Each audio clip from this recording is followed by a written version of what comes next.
Do subscribe Educational Creativity channel at first. Educational creativity চ্যানেলে সকলকে স্বাগত। আজ একটি বিষয় আমি আলোকপাত করব, যেটা কিছুদিন ধরে অনেকে আমার কাছে জিজ্ঞেস করছে। সেই একটি গুরুত্বপূর্ণ বিষয় যে স্যার, প্রাথমিকের ইন্টারভিউ নোটিফিকেশান কবে আসবে, শূন্যপাত কত হতে পারে। কিছু গুরুত্বপূর্ণ নিউজও আমার কাছে রয়েছে, আর বিভিন্ন জায়গা থেকে কালেক্টেড বা সংগ্রহ নিউজ কিছু কিন্তু আমি শেয়ার করব আপনাদের সঙ্গে। প্রথমেই যেটা বিতর্কিত একটি বিষয়ে আসি, যে আমাদের বর্তমান শিক্ষামন্ত্রী ব্রাত্য বসু বিধানসভায় একটি প্রশ্ন উত্তর পর্বে উনি বলেছেন যে 5 থেকে 6 হাজারের মধ্যে একটা শূন্যপদ আছে, এমনটাই ঘোষণা করেছিলেন উনি প্রাথমিকে। তো প্রাথমিকে 5 থেকে 6 হাজার যে শূন্যপদটি রয়েছে, এই 5 থেকে 6 হাজার শূন্যপদটি কতদিনের হিসাবে, এটা কিন্তু বর্তমান হিসাব নয়। বর্তমান হিসাবটি যদি এই হয়, এখানে দাঁড়ায়, তাহলে কিন্তু নতুন পঞ্চম শ্রেণী অ্যাড হচ্ছে, কিছু টিচার রিটায়ার্ড করছে, আবার এই যে আপার প্রাইমারিতে জয়েনিং করছে অনেক প্রাইমারি টিচার। এই যে বিষয়টা এখানে আছে, এই সমগ্র বিষয়গুলো নিয়ে ভ্যাকান্সি কত হবে সেটা জানা যাবে। আর একটা বিষয় আলোকপাত করব, যে কবে নোটিফিকেশান আসবে। তাহলে আমরা প্রথমেই যে ব্যাপারটিতে যাব, যে ভ্যাকান্সি বা শূন্যপদ কত আসবে। শিক্ষামন্ত্রী যদি 5-6 হাজার যে হিসাবটা দিয়েছেন, এটা কিন্তু 2022 সালের যখন নোটিফিকেশান হয়েছিল 9,533 বা 11,756 যে ব্যাপারটা ছিল, তারপরেই 2023-24 সালে যেটি ফাঁকা হয়েছে সেইটুকু উনি বলেছেন।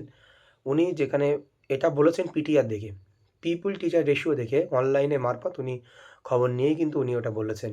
কারণ এখন পিটিআর দেখলেই জানা যায়, বা ওয়েবসাইট বা পোর্টাল দেখলেই, সেই এডুকেশনাল যে পোর্টালগুলো আছে সেই পোর্টালগুলো দেখলেই স্টুডেন্ট সংখ্যা, টিচার সংখ্যা, স্টুডেন্ট সংখ্যা দেখলেই টিচার সংখ্যা কত কিন্তু একটা বলা যেতে পারে, সেই মতো কত ফাঁকা আছে উনি সেটা দেখেই আইডিয়া করেছেন এখানে। কিন্তু আসলে যে ব্যাপারটা কি, যে 2025 সালের জানুয়ারিতে অনেক স্কুলে, প্রায় 2,500 মতো স্কুলে পঞ্চম শ্রেণী যুক্ত হচ্ছে। প্রত্যেকটা স্কুলে যদি একটি করেও টিচারের প্রয়োজন হয়, তাহলে সেটা 2,500-এর জায়গায় দাঁড়াচ্ছে, কারণ পঞ্চম শ্রেণী নতুন যুক্ত হবে। আচ্ছা, তারপর কিছু টিচার রিটায়ার্ড করবেন, ধরে নেন গড়ে মানে 2,000 টিচার তো রিটায়ার্ড করবেন। তারপরে বলা যেতে পারে আপার প্রাইমারিতে চলে যাওয়া। তো আপার প্রাইমারিতে প্রচুর শিক্ষক শিক্ষিকা কিন্তু আপার প্রাইমারিতে জয়েন করছে প্রাইমারি ছেড়ে। তো এরকম জায়গায় ব্যাপারটা দাঁড়িয়ে আছে। তো সব মিলিয়ে আমার যে আইডিয়াতে বলতে পারি, আমরা 15,000-এর প্লাস বা 20,000-এর মধ্যে কিন্তু শূন্যপদ থাকবে। বেশি হলে 20, 21, 22, তার বেশি আর যাবে না। কিন্তু 20টা ক্রস করা খুবই চাপের ব্যাপার। কিন্তু পর্ষদ সভাপতি গৌতম পাল মহাশয় অনেক প্রার্থীদের সঙ্গে বলেছে যে প্রাথমিকে প্রচুর শূন্যপদ ফাঁকা আছে, প্রায় 50,000-এর উপরে শূন্যপদ কিন্তু ফাঁকা আছে। আমরা চাইলে 50,000-এ নিয়োগ দিতে পারি, কিন্তু সেটা তো দেবে না। অনেক কিছু ম্যাটার এখানে কাজ করে থাকে। তো এই শূন্যপদ যে আপনাদের সঙ্গে শেয়ার করলাম, 15 প্লাস বা 20-র আশেপাশে শূন্যপদ থাকবে। এই হিসাবটা কিন্তু এইভাবেই হবে। শিক্ষামন্ত্রীর কথায় প্রায় 5-6 হাজার শূন্যপদ আছে, সেটা বর্তমানে এখন রয়েছে। পঞ্চম শ্রেণী অ্যাড হচ্ছে, রিটায়ার্ড টিচার বা আপার প্রাইমারি জয়েনিং একটা হিউজ জয়েনিং।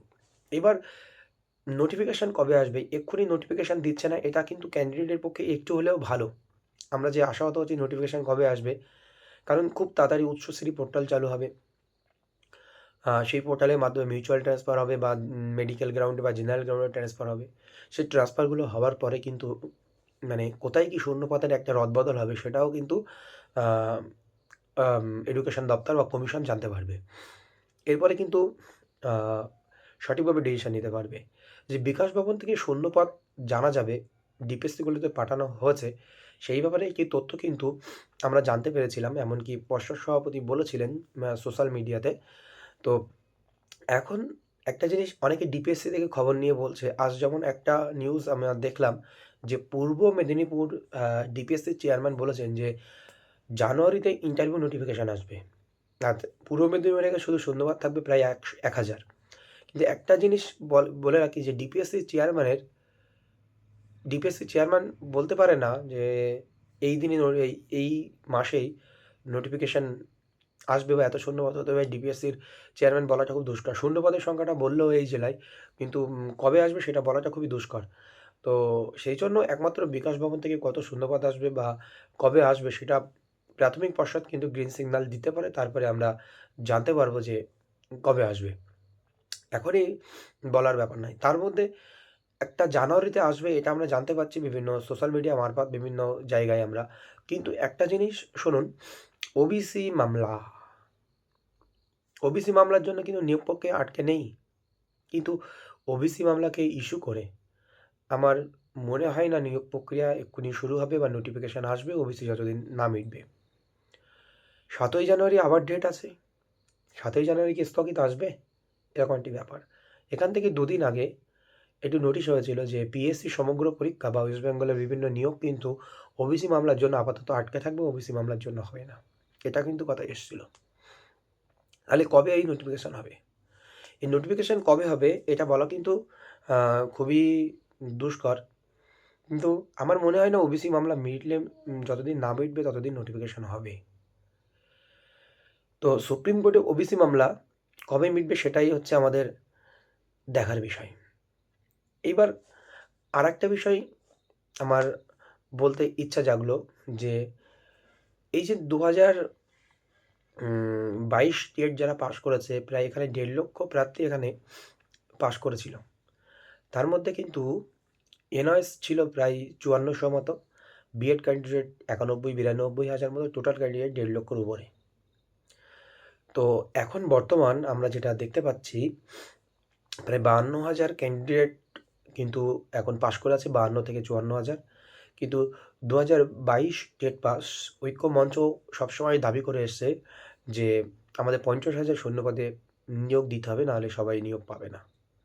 অবশ্যই দাবিটা অবশ্যই গ্রহণযোগ্য, কারণ মাননীয় বলেছেন যে আমাদের 10 লক্ষ শূন্যপদ আছে।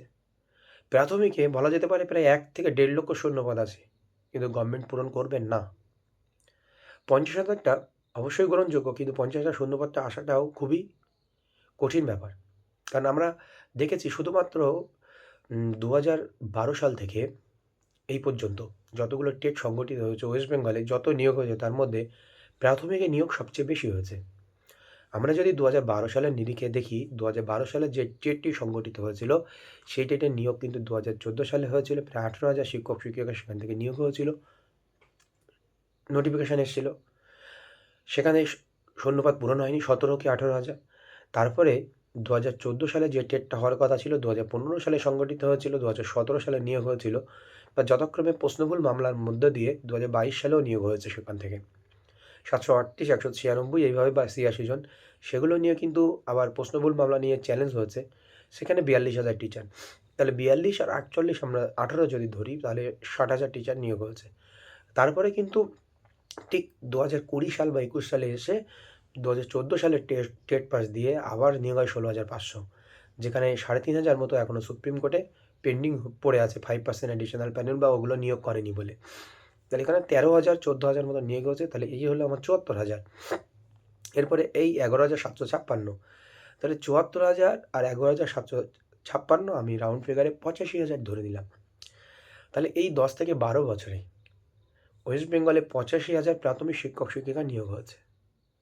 কিন্তু এক ধাক্কায় 50,000 আসবে এটা অবশ্যই প্রার্থীদের দাবি, ভ্যালিড দাবি, অবশ্যই আসা উচিত। কিন্তু প্রাথমিক শিক্ষা পর্ষদ কিন্তু এই 50,000 ভ্যাকান্সি দেবে না। তাহলে ভ্যাকান্সিটা আমাদের অ্যাপ্রক্স 20 মধ্যে থেকে যাবে। এইবার হচ্ছে ক্যান্ডিডেট সংখ্যা দাঁড়াচ্ছে 52 কি 53,000। তাহলে 3:1 অনুপাতে লড়াই হবে, এমনটাই ভ্যাকান্সি আসবে। 3:1 অনুপাতে লড়াই হয় এমনটাই কিন্তু ভ্যাকান্সি আসবে আশা করা যায়, কিছু কিছু সূত্র মারফত জানা যায়। তাহলে এই হলো গুরুত্বপূর্ণ আপডেট যে শিক্ষামন্ত্রী যে 5,000 5,500 যে শূন্যপদ এটা নিয়ে একটু কনফিউশন ছিল, সেটাও আমি দূর করলাম। আরেকটা জিনিস দূর করলাম যে কতটা শূন্যপদ আসতে পারে সেটা দূর করলাম। আমরা কবে ইন্টারভিউ নোটিফিকেশান আসবে সেটাও একটু বলার চেষ্টা করলাম। এই আমরা যেগুলো বলছি এগুলো সব কালেক্টেড বা বিভিন্ন মানে প্রশাসনিক লেভেল থেকে যারা বিভিন্ন দপ্তরে কাজ করে তাদের কাছ থেকে জানা, বা বিভিন্ন সোশ্যাল মিডিয়া মারফত আমরা জানতে পারি। আমরা যেগুলো বলবো যে এগুলো যে 100% সঠিক হবে তেমনটা নয়, কিন্তু এতে কিন্তু একটা অস্বচ্ছতা থেকে মানে অস্বচ্ছ বলতে আমরা যেটা বলব সেটা সম্পূর্ণই কিন্তু 100% ঠিক হবে না। কিন্তু অ্যাজাম্পশন আমার অভিজ্ঞতা থেকে অ্যাজাম্পশন তো একটা থাকে, সেই অ্যাজাম্পশনটা আমরা করতে পারি, তার বেশি আর কিছু নয়। এই পর্যন্ত আজকে এইটুকু আপনাদের সঙ্গে শেয়ার করলাম। পরবর্তী ভিডিওতে কোনো ইনফরমেশন এলে অবশ্যই আপনাদের সঙ্গে বলব। আর আমার চ্যানেলে নতুন হলে অবশ্যই চ্যানেলটি সাবস্ক্রাইব করে বেল আইকনটি প্রেস করে পাশে থাকবেন। ধন্যবাদ আজকের মতো।